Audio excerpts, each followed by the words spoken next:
James Truslow Adams was an American writer and historian. He was not related to the famous Adams family. He was not an academic, but a freelance author who helped to popularize the latest scholarship about American history, and his 3-volume History of New England is well regarded by scholars. Early life. Adams was born in Brooklyn, New York, to a wealthy family, the son of Elizabeth Harper and William Newton Adams, Jr. His father had been born in Caracas, Venezuela. His paternal grandfather, William Newton Adams Sr., was American with roots in Virginia, and his paternal grandmother, Carmen Michelena de Salias, was a Venezuelan of Spanish descent. Adams took his bachelor's degree from the Polytechnic Institute of Brooklyn in 1898, and a MA degree from Yale University in 1900.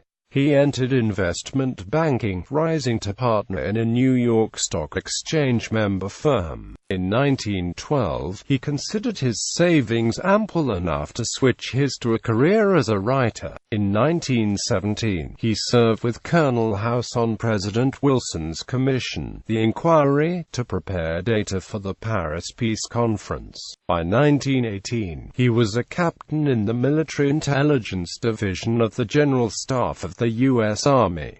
By late 1918, he was selected for the U.S. delegation to the Paris Peace Conference. His main task consisted in the provision of maps and the selection of plans and atlases that should be acquired by the War College, the American Geographical Society, and the Library of Congress. Writer Adams gained national attention with his trilogy on the history of New England, winning the Pulitzer Prize for the first volume. Scholars welcomed his Social History of the Colonial Era, Provincial Society, 1690 to 1763. He read popular books and magazine articles in a steady stream. His Epic of America was an international bestseller, and was included in Life magazine's list of the 100 outstanding books of 1924 to 1944. He was also the editor of a scholarly multi-volume dictionary of American history. Adams was the editor, with Roy V. Coleman as managing editor, of the Atlas of American History, and the Album of American History, 4 vols.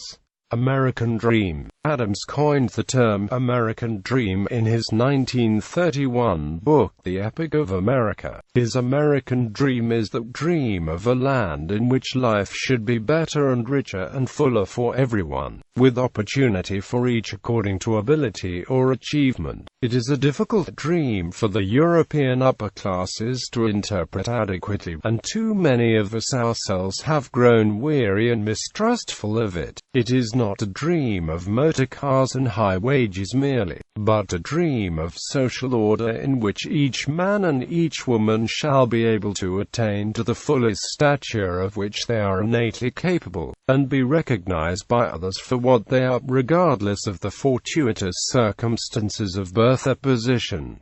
2 educations. A quote from one of Adams's essays: "There are obviously 2 educations. One should teach us how to make a living and the other how to live," is widely misattributed to John Adams. The quote is part of an essay by Adams entitled To Be or To Do, a note on American education, which appeared in the June 1929 issue of Forum. The essay is very critical of American education, both in school and at the university level, and explores the role of American culture and class consciousness in forming that system of education. In a more complete version of that quote, Adams says, "There are obviously 2 educations. One should teach us how to make a living and the other how to live. Surely these should never be confused in the mind of any man who has the slightest inkling of what culture is. For most of us it is essential that we should make a living. In the complications of modern life and with our increased accumulation of knowledge, it doubtless helps greatly to compress some years of experience into far fewer years by studying for a particular trade or profession in an institution, but that fact should not blind us to another, namely, that in so doing we learning a trade or a profession, but are not getting a liberal education as human beings.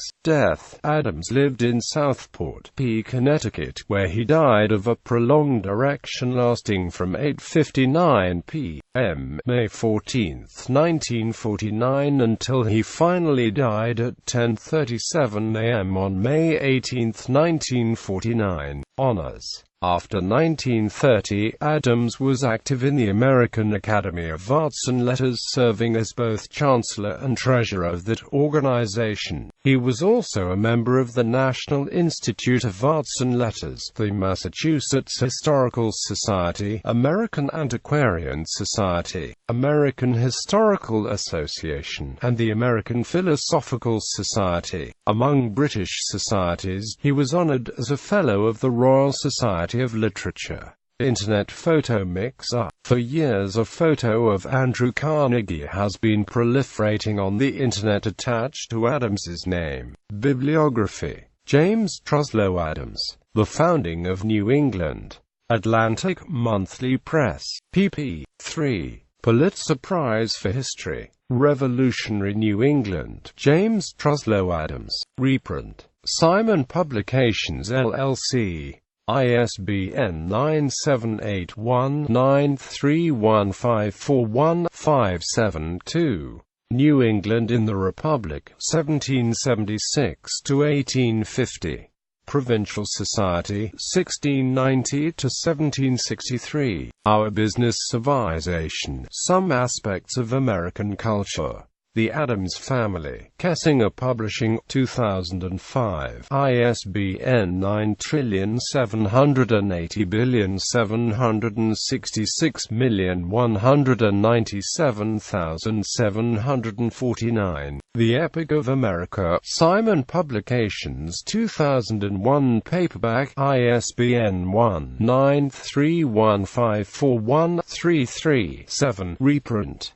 Transaction Publishers, 1 May 2012. ISBN 978-1-4128-47018. The March of Democracy. Justice Without. Henry Adams. Building the British Empire to the End of the First Empire. James Truslow Adams. Select Correspondence. Transaction Publishers, 1 June 2012. ISBN 978-1-4128-4697-4. Adams wrote 21 monographs between 1916 and 1945. He was also editor-in-chief of the Dictionary of American History, the Atlas of American History, and other volumes.